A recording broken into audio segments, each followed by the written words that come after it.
সবচেয়ে বড় আয়ের মাছ বলা যায়।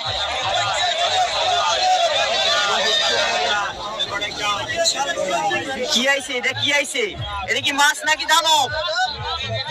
দর্শক, এটা মাছ নাকি দানব আপনারা বলুন। নিলামে বিক্রি হবে এখনই। বিশাল সাইজের আয়ের মাছ আসছে।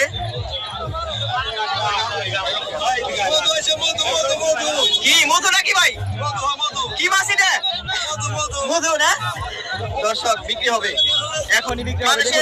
মানুষের ভিড় লেগে গেল এত বড় মাছ দেখে।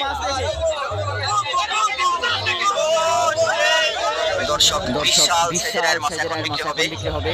আপনারা অবশ্যই মতামত জানাবেন কখন এত বড় আয়ের মাছ দেখছেন কিনা। পদ্মার খুবই বড় সাইজের পাঙ্গাস মাছ আসছে, দেখানোর চেষ্টা করবো নিলামে কত টাকা বিক্রি হয়। সকাল হতে না হতেই আজকে কিন্তু অনেকগুলো পাঙ্গাস মাছ আসছে ঘাটে।